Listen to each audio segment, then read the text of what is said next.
Coordination compound chapter में आज हम पढ़ने वाले हैं वर्नर थ्योरी। वर्नर थ्योरी को समझने के लिए हम ये देखेंगे कि कोऑर्डिनेशन कंपाउंड को पहले के जमाने में कैसे लिखते थे और आज के जमाने में कैसे लिखते हैं। हमें पता होना चाहिए कि कोऑर्डिनेशन कंपाउंड को हम कॉम्प्लेक्स कंपाउंड भी कहते हैं। तो देखिए आपके सामने ओल्ड टाइम्स, न्यू टाइम्स। तो आज के जमाने में कोऑर्डिनेशन कंपाउंड में हम ब्रैकेट लगाते हैं, या ब्रैकेट देख पा रहे हैं, ये ब्रैकेट हम लगाते हैं। और पहले के जमाने में यानी कि वर्नर के टाइम में कोऑर्डिनेशन कंपाउंड में ब्रैकेट नहीं लगाते थे। अब देखिए कोबाल्ट यहां पर मेटल है, मेटल के साथ जो सब्सटेंस बॉन्ड बनाएगा उस सब्सटेंस को हम लिगेंड बोलेंगे। मेटल के साथ जो मॉलिक्यूल बॉन्ड बनाएगा उसे हम लिगेंड बोलते हैं, ठीक है। और जो ब्रैकेट के बाहर रहेगा उसे हम काउंटर आयन कहते हैं। काउंटर आयन वो सब्सटेंस होता है जो मेटल का साथ छोड़कर निकल जाता है, यानी कि अगर हम इसको वाटर में डिसॉल्व कर दें तो Cl बाहर निकल जाएगा, मेटल का साथ छोड़ के निकल जाएगा। और जो लिगेंड है वो हमेशा मेटल के साथ बॉन्ड बना के रहेगा। मैं उम्मीद कर रहा हूं आपको समझ आ रहा है। अच्छा, पहले के जमाने में जो सब्सटेंस मेटल के साथ रहेगा, जो ग्रुप मेटल के साथ रहेगा, वो मेटल को सेकेंडरी वैलेंसी देगा, और जो ग्रुप मेटल से दूर चला जाएगा वो मेटल को प्राइमरी वैलेंसी देगा। यानी जिसे हम आज के जमाने में लिगेंड बोलते हैं, वर्नर के टाइम में उसे सेकेंडरी वैलेंसी बोलते थे। और जिसे हम आज के जमाने में काउंटर आयन बोलते हैं, वर्नर के जमाने में उसे प्राइमरी वैलेंसी बोलते थे। उम्मीद कर रहा हूं बच्चों आपको वर्नर के जमाने में कोऑर्डिनेशन कंपाउंड यानी कॉम्प्लेक्स कंपाउंड को किस तरह से लिखते थे और किस तरह से डिफाइन करते थे, ये मैंने आपको बताया और आपको समझ आ रहा होगा। जो ग्रुप मेटल का साथ देगा वो मेटल को सेकेंडरी वैलेंसी देगा, और जो ग्रुप दूर चला जाएगा वो मेटल को प्राइमरी वैलेंसी देगा, ठीक है। अब देखिए इसे, अब यानी कि हमें समझ आया वर्नर ने क्या कहा था। वर्नर के पोस्टुलेट्स, वर्नर ने कहा था मेटल की दो तरह की वैलेंसी होती है। मेटल कौन है यहां पर? कोबाल्ट। मेटल की दो तरह की वैलेंसी होती है। एक वैलेंसी को हम प्राइमरी वैलेंसी कहते हैं और दूसरी वैलेंसी को हम सेकेंडरी वैलेंसी कहते हैं। अब देखिए जो प्राइमरी वैलेंसी होगी, यानी कि जो ग्रुप मेटल को प्राइमरी वैलेंसी देगा वो आयोनाइजेबल होगा। What is the meaning of ionisable? Ionisable का मतलब है वो मेटल से दूर चला जाएगा और वो आयन की फॉर्म में बाहर निकल जाएगा। ये देखिए 3 Cl जो है वो 3 Cl नेगेटिव बन गए, मेटल से दूर हो गया वो। तो जो प्राइमरी वैलेंसी होगा उसको नेगेटिव आयन से सेटिस्फाई किया जाएगा। ये देखिए क्या चार्ज है Cl में? नेगेटिव चार्ज है। तो प्राइमरी वैलेंसी को नेगेटिव चार्ज से सेटिस्फाई किया जाएगा। ये देखिए सेटिस्फाई बाय नेगेटिव आयन। जितना नेगेटिव चार्ज होगा उतना ही मेटल के ऊपर पॉजिटिव चार्ज होगा। कितना नेगेटिव चार्ज है? 3 नेगेटिव। तो मेटल के ऊपर 3 पॉजिटिव चार्ज होगा, वही 3 पॉजिटिव मेटल की प्राइमरी वैलेंसी होगी। कितना सिंपल है। आप उसे +3 चार्ज बोल दीजिए या फिर ऑक्सीडेशन स्टेट बोल दीजिए, एक ही बात है। तो हम ऐसा बोलेंगे कोबाल्ट में +3 चार्ज है और कोबाल्ट का ऑक्सीडेशन स्टेट +3 है। जो कोबाल्ट के ऊपर चार्ज होगा वही ऑक्सीडेशन स्टेट भी होगा। कुल मिलाकर जो प्राइमरी वैलेंसी होगा उसको नेगेटिव चार्ज से सेटिस्फाई किया जाएगा। जितना नेगेटिव चार्ज होगा उतना ही मेटल के ऊपर पॉजिटिव चार्ज भी होगा। उसे आप पॉजिटिव चार्ज बोल दीजिए या ऑक्सीडेशन स्टेट बोल दीजिए, एक ही बात है।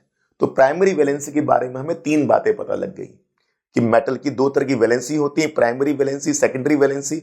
प्राइमरी वैलेंसी आयोनाइजेबल होती है, यानी कि मेटल से दूर चली जाती हैं, माइनस के फॉर्म में बाहर निकल जाती हैं, सेटिस्फाई बाय नेगेटिव आयन।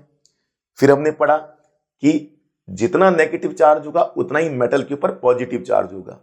उस पॉजिटिव चार्ज को हम क्या बोलेंगे? ऑक्सीडेशन स्टेट, या सिंपल बोल देंगे प्राइमरी वैलेंसी। तो बताइए यहां पर मेटल की प्राइमरी वैलेंसी क्या है? +3। अब आते हैं सेकेंडरी वैलेंसी के ऊपर कि सेकेंडरी वैलेंसी क्या होती है। सेकेंडरी वैलेंसी होती है जो मेटल का साथ छोड़कर ना जाए, जो मेटल का साथ छोड़ के ना जाए। बताओ किसने साथ नहीं छोड़ा? एमोनिया ने साथ नहीं छोड़ा। तो और एमोनिया के कितने मॉलिक्यूल है? 6 मॉलिक्यूल है। तो 6 क्या होगी? सेकेंडरी वैलेंसी हो गई। ये देखिए सेकेंडरी वैलेंसी के बारे में आपके सामने क्या क्या लिखा हुआ है। हमारे सामने लिखा हुआ है कि ये नॉन आयोनाइजेबल होती हैं, यानी कि मेटल का साथ छोड़ के नहीं जाएगी, हमेशा उसके साथ रहेगी। 7 फेरों का रिश्ता उसके साथ, जन्मों जन्मों का रिश्ता उसके साथ, ठीक है। अच्छा क्या लिखा हुआ? ग्रुप्स अटैच टू मेटल, जो ग्रुप मेटल से अटैच होगा। कौन मेटल से अटैच है? NH3।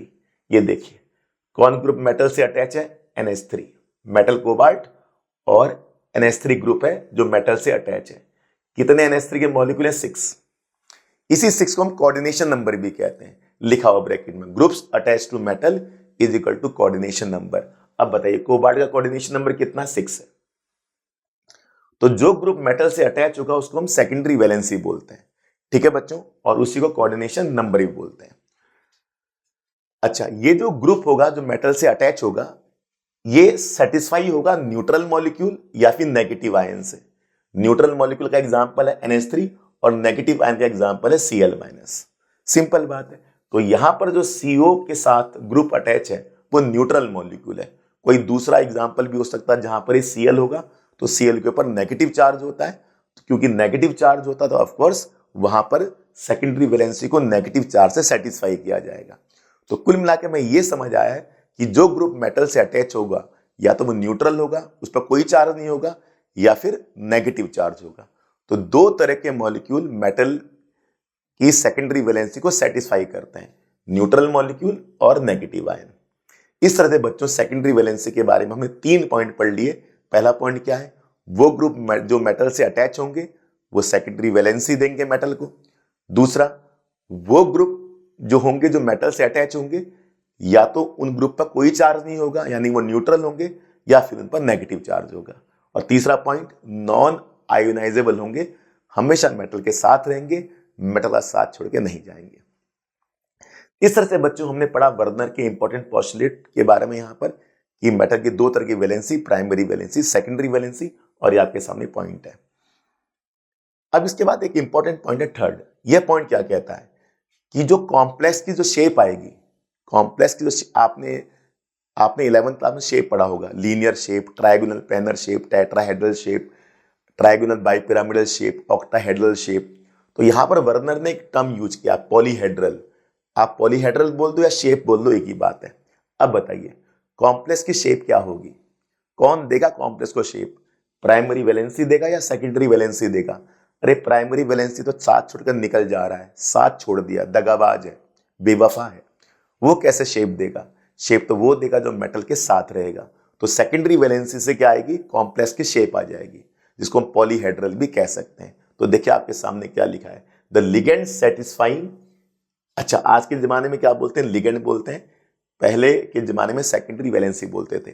तो आप इसको इस तरह से भी लिख सकते हैं, द मॉलिक्यूल, ठीक है। अगर वर्नर के टाइम में लिगेंड जैसा शब्द यूज नहीं होता था, तो the molecule satisfying secondary valency, the molecule satisfying secondary valency are arrange in a definite shape.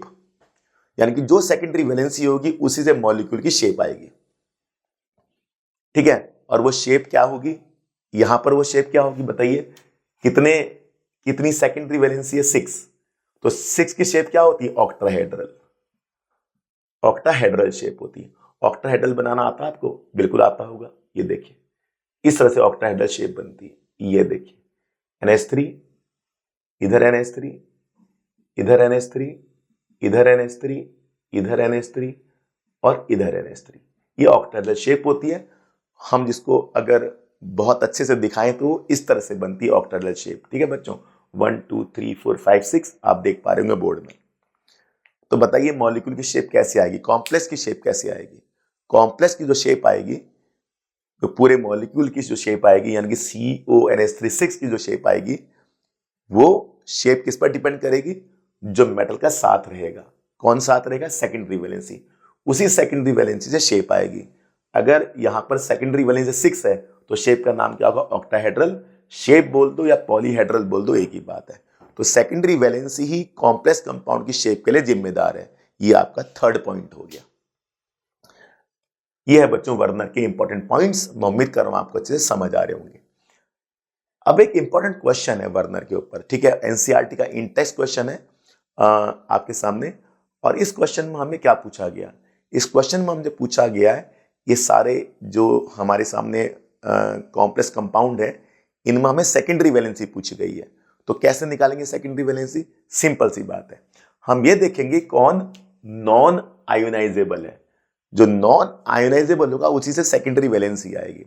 Primary valency तो साथ छोड़ के निकल जाती है, सेकेंडरी वैलेंसी आती है जो मेटल का साथ रहे। ठीक है, चलिए देखिए अब हमने इसमें करना क्या है, हमने इन सभी कंपाउंड्स में सिल्वर नाइट्रेट डालना है, सिल्वर नाइट्रेट। ठीक है, aqueous solution of silver nitrate. ठीक है, जब हम सिल्वर नाइट्रेट डालेंगे तो क्या होगा, देखिए सभी के पास Cl है, यहां भी Cl है, यहां भी Cl है, इधर भी Cl है, इधर भी Cl है और यहां भी Cl है। सिल्वर की आदत होती है कि वो Cl के साथ मिलकर AgCl बना देता है।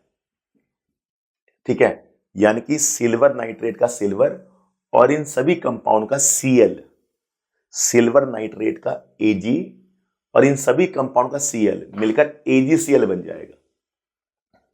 ठीक है, अच्छा जितने AgCl हमारे पास आएंगे, जितने AgCl हमारे पास आएंगे उसी बेसिस पर हमने क्या बताना है कि सेकेंडरी वैलेंसी क्या होगी। जितने AgCl हमारे पास आएंगे उसी बेसिस पर हमने बताना है कि सेकेंडरी वैलेंसी क्या होगी। अब मुझे बताइए किस तरह से ये बताया जाएगा। ठीक है, अब पहले वाले केस में हमारे पास जो AgCl आ रहे हैं वो 2 आ रहे हैं। अच्छा 2 AgCl आने का मतलब क्या है, 2 Cl बाहर निकल गए। मैंने कहा था ना अभी Ag यहां से आएगा, Cl यहां से आएगा और कितने AgCl आ रहे हैं, 2 आ रहे हैं। देखिए क्वेश्चन में क्या लिखा हुआ, 2 AgCl बाहर आ रहे हैं, तो यानी कि Cl साथ छोड़ के निकल गया, दोनों के दोनों Cl साथ छोड़ के निकल गए। किसने साथ नहीं छोड़ा, 4NH3 ने साथ नहीं छोड़ा, तो सेकेंडरी वैलेंसी कितनी होगी, 4 होगी। तो देखिए आंसर क्या लिखा, 4। तो सिंपल बात है ना, सिल्वर नाइट्रेट हमने यहां डाल दिया और कितने AgCl बाहर निकले, 2, तो वो अपना Ag देगा और ये अपना Cl देगा। कितने Cl देगा, 2 देगा, तभी तो 2 AgCl बाहर निकलेगा। तो 2 Cl बाहर निकल गए, आयोनाइज हो गए, साथ छोड़ के निकल गए। किसने साथ नहीं छोड़ा, 4NH3 ने। वही 4NH3 पैलेडियम की सेकेंडरी वैलेंसी होगी, मेटल की सेकेंडरी वैलेंसी होगी। तो पहले का आंसर आ गया 4। अब दूसरा देखिए जरा, दूसरे में बताइए कितने Cl साथ छोड़ के गए, 2, यानी कि 2 AgCl बने, यहां भी 2 AgCl बने, यानी कि 2 Cl साथ छोड़ के निकल गए। किसने साथ नहीं छोड़ा, 6 ने। तो 6 यहां पर सेकेंडरी वैलेंसी हो गई। तो वहां देखिए आंसर क्या है, 6 है। यहां देखिए जरा, यहां पर हमारे सामने एक भी AgCl बाहर नहीं निकला, 0 AgCl बाहर निकला। तो बताइए कौन कौन बाहर नहीं निकला, ये 2 बाहर नहीं निकला, ये 4 बाहर नहीं निकले, कुछ भी बाहर नहीं निकला। यानी कि जो AgCl आया आपकी बार कुछ भी नहीं आया, AgCl बाहर ही नहीं आया आपकी बार, तो 0 AgCl बाहर आया। तो यानी कि पहले प्लेटिनम के साथ ये भी है और ये भी है, 2 + 4 6, तो सेकेंडरी वैलेंसी कितनी हो गई, 6 हो गई। अब की बार 4Cl ने और 2HCl ने बोला हम प्लेटिनम के साथ रहेंगे, कोई भी AgCl बाहर नहीं निकला। तो सिंपल बात है, प्लेटिनम के साथ ये 4 है और ये 2H6, तो 6 सेकेंडरी वैलेंसी हो गई। सेकेंडरी वैलेंसी वो होती है, जैसे मैंने बार बार बताया है, जो मेटल के साथ रहेगा। ये भी मेटल के साथ है, ये भी मेटल के साथ है, तो 6 मॉलिक्यूल प्लेटिनम के साथ है, तो 6 क्या होगी, सेकेंडरी वैलेंसी होगी। अब जरा ये देखिए, इस केस में यहां पर हमारे सामने एक Cl बाहर निकला है, बस एक Cl, यानी कि एक AgCl बाहर निकला है। एक AgCl का निकलने का मतलब एक Cl बाहर निकला है। तो कौन नहीं निकला, 2 Cl नहीं निकले और 4 NH3 नहीं निकले। तो बताइए 2 और 2 + 4 6, तो 6 क्या होगी, सेकेंडरी वैलेंसी हो गई। बस एक ही Cl बाहर निकला, ये देखिए एक ही Cl बाहर निकला है, 2 नहीं निकले, 4 नहीं निकले यहां से एमोनिया के। तो 4 + 2 6, कोबाल्ट के साथ 6 मॉलिक्यूल है, 4 सब्सटेंस है। तो 4 सब्सटेंस कोबाल्ट के साथ है, तो यानी कि कोबाल्ट की सेकेंडरी वैलेंसी 6 हो गई। यहां से 4NH3, यहां से 2Cl कोबाल्ट के साथ है, तो 6 कोबाल्ट की सेकेंडरी वैलेंसी हो गई। अब देखिए यहां पर PtCl2 2NH3, कोई भी AgCl बाहर नहीं निकला, तो यानी कि ये प्लेटिनम के साथ है, ये भी प्लेटिनम के साथ है। 2 + 2 4, तो 4 हमारी प्लेटिनम की सेकेंडरी वैलेंसी होगी। सेकेंडरी वैलेंसी वो वैलेंसी होती है जो मेटल के साथ रहती है, साथ छोड़ के नहीं जाती।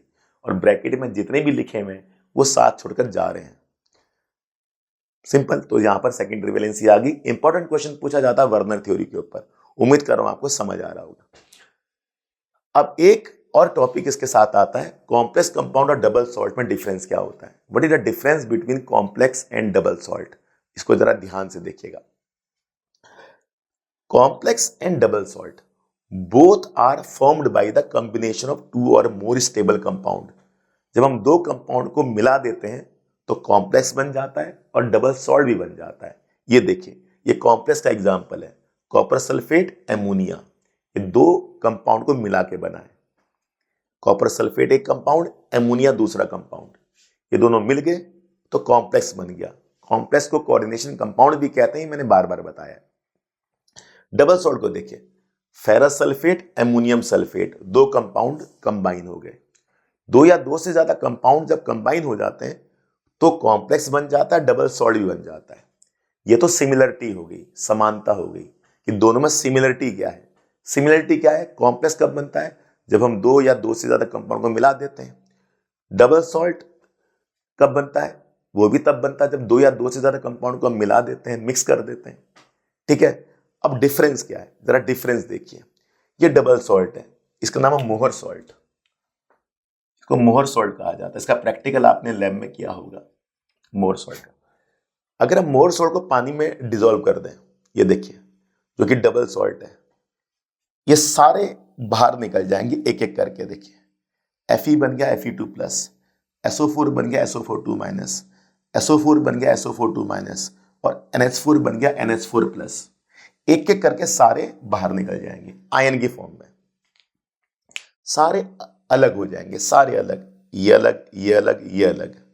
ये डबल सॉल्ट का निशानी होती है कि डबल सॉल्ट को अगर वाटर में डिसॉल्व कर दें तो सारे एक एक करके अलग हो जाएंगे।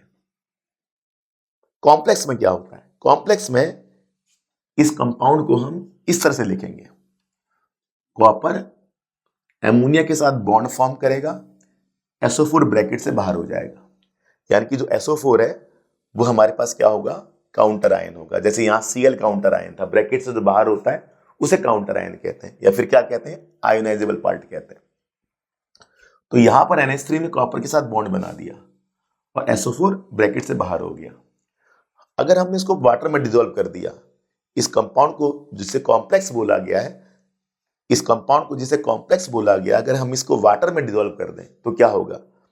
कॉपर एमोनिया साथ रहेंगे, जन्मों जन्मों का साथ है, केवल सल्फेट आयन बाहर निकलेगा। यानी कि इंडिविजुअल आयन बाहर नहीं निकलेंगे, कॉपर आयन की फॉर्म में बाहर नहीं निकलेगा। बाहर कौन निकलेगा? सल्फेट बाहर निकलेगा। और यहां देखिए सब एक एक करके बाहर निकल रहे हैं, ये भी निकल गया, ये भी निकल गया, ये भी निकल गया, ये भी निकल गया। यहां पर केवल वो बाहर निकलेगा जो ब्रैकेट के बाहर है। कॉपर यहां पर अभी उसके साथ मौजूद है, बॉन्ड बना के मौजूद है, जन्मों जन्मों का साथ है। अब मेरा आपसे सवाल है, क्या इसने फेरस आयन दिया, Fe2+ दिया? यस, तो हमें Fe2+ का टेस्ट मिल जाएगा। जो भी फेरस आयन का टेस्ट होता है लैब में वो मिल जाएगा। क्या इसने Cu2+ दिया? नहीं दिया, तो यहां पर हमें Cu2+ का टेस्ट नहीं मिलेगा। कितना इंपॉर्टेंट क्वेश्चन बन सकता है कि ये वाला कंपाउंड, ये वाला जो केस है वो कॉपर आयन का टेस्ट नहीं देगा और ये वाला हमें Fe2+ का टेस्ट दे देगा। ये Cu2+ का टेस्ट नहीं देगा, ये Fe2+ का टेस्ट दे देगा। क्यों देगा भाई Fe2+ का टेस्ट? क्योंकि ये डबल सॉल्ट है, डबल सॉल्ट में सारे आयन के तौर पर बाहर निकल जाते हैं, तो Fe2+ बाहर निकल गया। ये हमें Cu2+ का टेस्ट क्यों नहीं देगा? क्योंकि ये कॉम्प्लेक्स कंपाउंड है और कॉम्प्लेक्स कंपाउंड में सारे इंडिविजुअली बाहर नहीं निकलते, तो Cu2+ बाहर नहीं निकलेगा। नहीं निकलेगा तो हमें टेस्ट भी नहीं मिलेगा Cu2+ का। तो अगर मेटल आयन का टेस्ट हमें ना मिले तो वो कॉम्प्लेक्स हो गया, अगर मेटल आयन का टेस्ट मिल जाए तो वो डबल सॉल्ट हो गया।